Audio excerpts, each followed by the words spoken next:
할렐루야. 오늘도 새날을 주신 하나님을 찬양합니다. 하나님께서 우리에게 새날을 주신 것은 오늘 우리에게 새로운 기회를 주신 것입니다. 어떤 기회일까요? 하나님의 긍휼하심을 덧입을 수 있는 기회죠.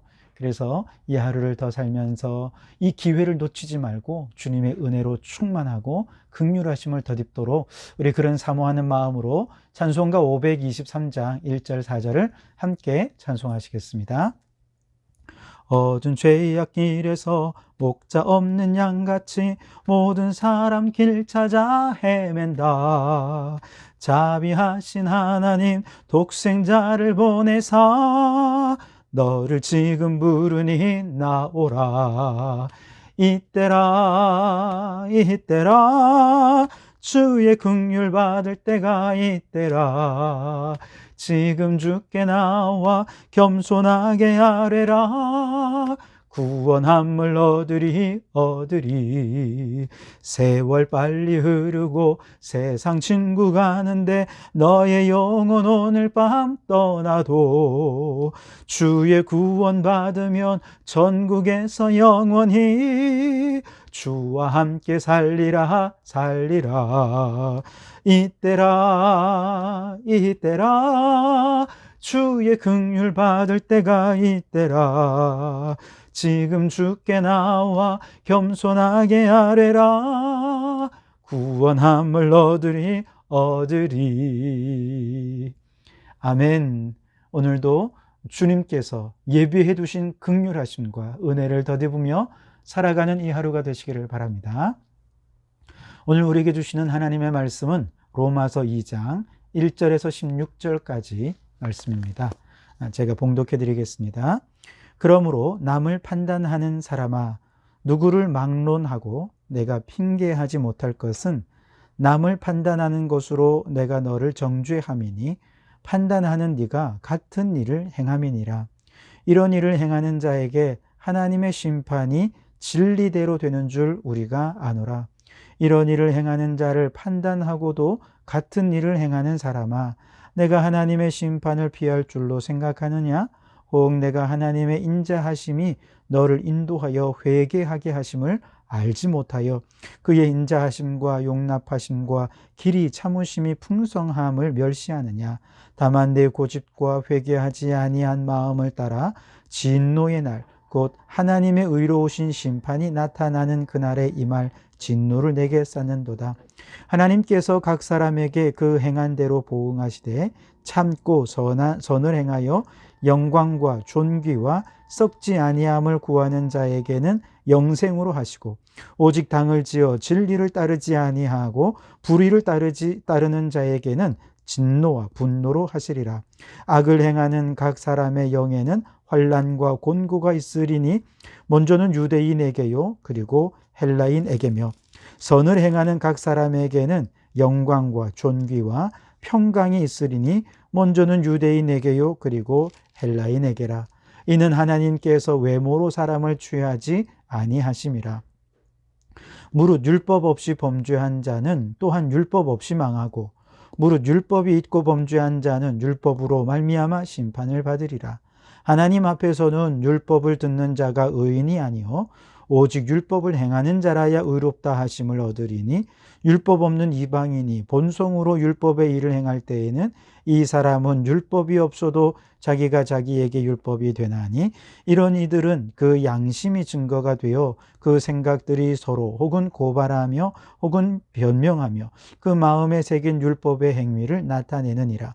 곧 나의 복음에 이른 바와 같이 하나님이 예수 그리스도로 말미암아 사람들의 은밀한 것을 심판하시는 그 날이라. 아멘. 오늘도 이 말씀을 통해 우리에게 주신 하나님의 음성을 듣게 되길 바랍니다. 1장의 내용을 간단하게 정리를 해보자면, 불경건하고 불의한 사람들에게 하나님의 진노가 나타났는데, 그것은 인간들이 자기가 하고 싶은 대로 마음껏 하도록 내버려 두는 형식으로 나타나게 되죠. 그 결과 사람들은 피조물을 창조주보다 더 경배하며 우상 숭배자가 되었고, 성적으로 타락해 버렸습니다. 그리고 악한 마음으로 행하면서 책임질 수 없을 정도로 이 세상은 파괴되어 버리고 말았죠. 자, 이처럼 하나님께서 내버려 두신 세상은 모두가 다 죄 가운데 행하기 때문에 의인은 없나니 한 사람도 없습니다. 그렇기 때문에 그 누구도 스스로를 의롭다 하거나 선하다라고 말할 수 없고, 따라서 누가 누구를 판단하고 정죄하는 것, 이것은 말이 안 되는 것이죠. 예를 들면 추락하는 비행기 안에 있으면 1등석에 탄 사람이든지 아니면 일반 칸에 탄 사람이든지 다 똑같이 추락하는 것 아니겠습니까? 난 1등석에 탔으니 저 사람들보다는 나았고 남는 구원받고 살아날 수 있을 거야 라고 생각한다면 그것은 어리석은 생각이라 할 수 있겠지요. 그런데 사람들 중에는 이처럼 자신의 선한 일을 자랑하면서 자신을 의롭다 여기고 다른 사람들을 판단하고 정죄하는 사람들이 있더라는 거예요. 바로 이 말씀을 오늘 우리가 1절에서 얘기하고 있는데요. 1절과 2절 말씀에 그러므로 남을 판단하는 사람아 누구를 막론하고 내가 핑계하지 못할 것은 남을 판단하는 것으로 내가 너를 정죄함이니 판단하는 내가 같은 일을 행함이라. 이런 일을 행하는 자에게 하나님의 심판이 진리대로 되는 줄 우리가 아노라. 아멘. 무슨 말씀입니까? 죄인이 죄인을, 사형수가 사형수를 판단하고 정죄하는 일들이 너무나도 많더라는 것이죠. 그러면서 스스로를 의롭다 여기고 그렇게 교만해진 사람들에게 하나님이 더 큰 심판으로 그들에게 행하실 것이라 하고 말씀하시는 것이죠. 이처럼 스스로 죄인이면서 의롭다 여기고 다른 사람들을 비난하고 평가하고 판단하고 정죄하는 대표적인 사람이 바로 유대 바리새인들이었죠. 13절에 보시면 하나님 앞에서는 율법을 듣는 자가 의인이 아니요 오직 율법을 행하는 자라야 의롭다 하심을 얻으리니, 그렇게 말씀을 하시죠. 다시 말해서 유대인들, 특히 바리새인들은 아주 어려서부터 율법에 있는 내용들을 문자 그대로 잘 준수한 사람들입니다. 바리새인들이 유대인들의 그 613가지의 율법의 규범들을 하나하나 어려서부터 철저하게 지키면 그들은 하나님의 말씀을 완벽하게 지키는 것이다. 그래서 하나님 앞에 의롭다 인정함을 받을 수 있을 것이다. 그렇게 생각하고 그렇게 믿어왔습니다. 그렇지만 그들이 만든 율법의 규정은 하나님의 의도와는 달랐습니다. 인간적인 차원에서 하나님의 이 율법을 주신 본뜻을 왜곡해 버렸기 때문에 아무리 율법의 규정을 잘 지킨다고 해도 하나님은 그것으로 그들을 의롭다고 인정해 주실 수가 없었던 것이죠. 그럼에도 불구하고 이 바리새인들은 스스로를 의롭다 여기면서 자기처럼 살지 않는 저 죄인들과 바리새인들을 비난하고 정죄한 것이죠. 사형수가 사형수를 비난하는 것입니다. 그러나 하나님께서는 이처럼 스스로 만족하고 스스로를 의롭다 여기는 자들에게 너희는 율법을 듣기만 하고 단 한 가지 율법도 행한 적이 없다라고 말씀을 하시는 것이죠. 유대인들만 그런 건 아닙니다. 세상 사람들 가운데도 도덕적으로 혹은 윤리적으로 살면서 스스로를 착하다, 선하다 그렇게 생각하는 사람들이 있습니다.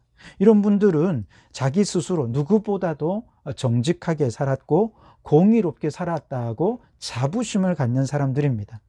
그렇게 선하게 살기 위해 실제로 엄청난 노력을 해왔던 사람들입니다. 많은 희생도 했습니다.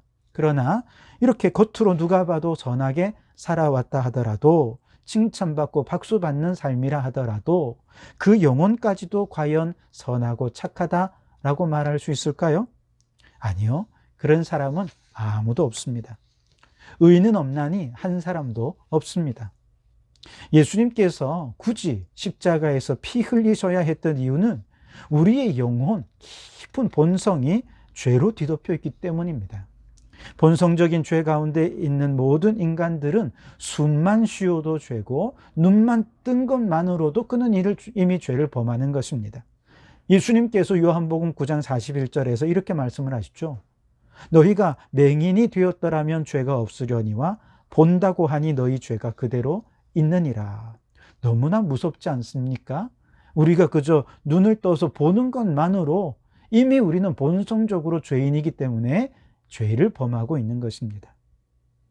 우리의 속사람이 이처럼 심각한 죄로 우리의 영혼이 파괴되어 버렸는데 겉사람을 조금 착하게 색칠한다고, 선하게 덧칠한다고 해서 그 사람 의로운 사람일까요? 하나님이 그를 의롭다 인정해 주실까요? 그렇지 않습니다. 오히려 이들은 그들이 행한 선한 일 때문에 영혼이 죄악까지도 선하다고 그렇게 착각하는 것, 스스로를 의롭다고 착각하면서 예수님이 필요 없다라고 생각하는, 이것이 더 큰 문제라고 하는 것입니다. 기업들 가운데 많은 요새 기업들이 녹색 정책을 펼치면서 친환경 제품들을 많이 만들어내죠. 그런데 기업들의 이런 녹색 정책이 갖는 한계나 문제점들을 비꼬아서 환경운동하는 사람들은 이런 것을 그린 워싱이라 그렇게 얘기를 합니다. 우리말로 하면 위장 환경주의라 이렇게 표현할 수 있겠는데요. 기업들이 친환경 제품을 사용하게 하면서 기업들은 사실 실제로는 환경 파괴적인 요소가 더 많은데도 불구하고 그런 것들을 사람들의 뇌리에서 잊어버리게 만드는 착시 효과를 만든다는 것이죠. 일종의 눈 가리고 아웅이고 심하면 녹색 사기다 이렇게 말할 수 있을 거예요. 예를 들면 스타벅스 같은 데 가면 생분해 물질로 만든 포크나 혹은 그런 빨대를 사용하도록 하죠. 사람들은 이런 것들을 사용하면서 이것은 당연히 분해되기 때문에 사용해도 무방하고 역시 스타벅스는 친환경적인 기업이야 그렇게 생각을 하죠. 그러면서 자신들도 친환경에 동참하고 있고 이 기업은 친환경적인 기업이라 참 좋은 기업이다 이렇게 착각하게 만든다는 것이죠. 그런데 여러분, 생분해 플라스틱은요 58도의 온도에서 분해가 됩니다. 그렇기 때문에 이게 분해되려면 일반적인 쓰레기장에서는 분리가 안 돼, 분해가 안 돼요. 아주 뜨거운 사막의 그 모래 깊은 곳에 뜨거운 물질 속에 들어가 있을 때 이 쓰레기가 묻혀서야 비로소 분해가 되기 시작한다는 것이죠. 그렇기 때문에 실상은 분해되기가 어렵습니다. 그래서 대부분은 일반 플라스틱이나 아니면 일반 쓰레기로 버려지고 말죠. 이런 현실을 그 기업들이 모르겠습니까? 당연히 알죠. 그럼에도 불구하고 그거는 다 분해될 수 있다 하면서 기업의 친환경적인 이미지만 부각시키고 사람들로 하여금 착각하게 만들어서 친환경을 오히려 상업화하고 더 많은 소비를 하게 만들고 있다는 것이죠. 율법주의자들, 도덕주의자들이 바로 이와 같은 착시 효과 속에서 율법 워싱, 도덕 워싱으로 위장하고 스스로를 의롭다 여기지만 오히려 이것은 그들에게 하나님의 심판을 낳는 결과를 낳게 된다는 거예요. 16절에 보시면 곧 나의 복음에 이른 바와 같이 하나님의 예수 그리스도로 말미암아 사람들의 은밀한 것을 심판하시는 그날이라. 율법이나 도덕의 착시 효과 때문에 스스로를 의롭다 여기는 모든 그 사람들의 은밀한 죄 반드시 심판하실 거라는 것입니다. 그래서 우리가 판단과 정죄로 공의를 세우려는 것, 그것은 얼마나 큰 교만인지 몰라요. 스스로를 의롭다 여기며 다른 사람들을 판단하고 정죄하는 것은 너무나도 교만하다는 것이죠. 그렇다면 이렇게 이미 하나님께 사형 선고를 받은 우리가 해야 할 가장 중요한 일, 가장 다급한 일은 무엇일까? 바로 회개하는 거라는 거예요. 4절과 5절을 보십시오. 혹 네가 하나님의 인자하심이 너를 인도하여 회개하게 하심을 알지 못하여 그의 인자하심과 용납하심과 길이 참으심이 풍성함을 멸시하느냐?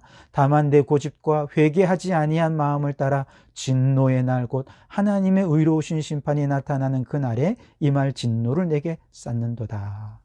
판단과 정죄는 하나님의 진노를 쌓고 심판을 피할 수 없게 만드는 것이지만, 그러나 우리 스스로가 이미 하나님의 진노 아래 있다는 사실을 통렬히 깨닫고 하나님의 인자하심과 하나님의 용납하심과 하나님의 길이 참으심과 하나님의 풍성하심을 의지하여서 회개한다면 하나님은 그 긍휼하심을 따라 우리를 용서해 주신다는 것이죠. 하나님께서 악인들을 당장 심판하지 않으시고 죄 가운데 내버려 두시는 이유가 무엇이겠습니까? 그것은 그들을 심판하지 않겠다는 것이 아닙니다. 그렇다고 죄 지을 시간을 더 많이 주겠다는 이유도 아닙니다. 오히려 그렇게 사람들을 죄 가운데 내버려 두시는 이유는 바로 죄를 깨닫고 회개할 기회를 주기 위해서입니다. 그러나 그 기회는 영원하지 않습니다.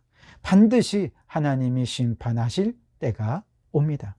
그때에는 그 누구도 그 어떤 핑계로도 하나님의 진노와 심판을 피할 수 없을 것입니다.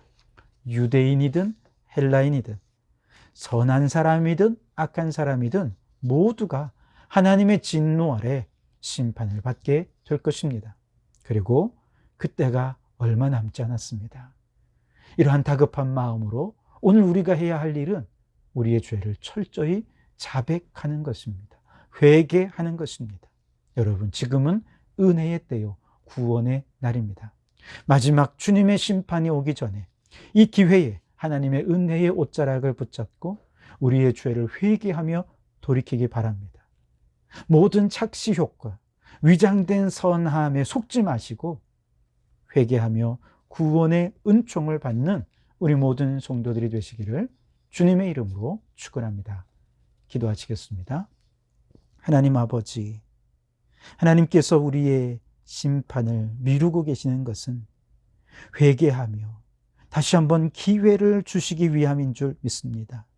이것을 깨닫지 못한 채 이미 사형 언도를 받은 우리가 또 다른 사형수를 비난하고 정죄하면서 스스로를 의롭다 하는 착시 효과에 빠지지 않게 해 주옵소서.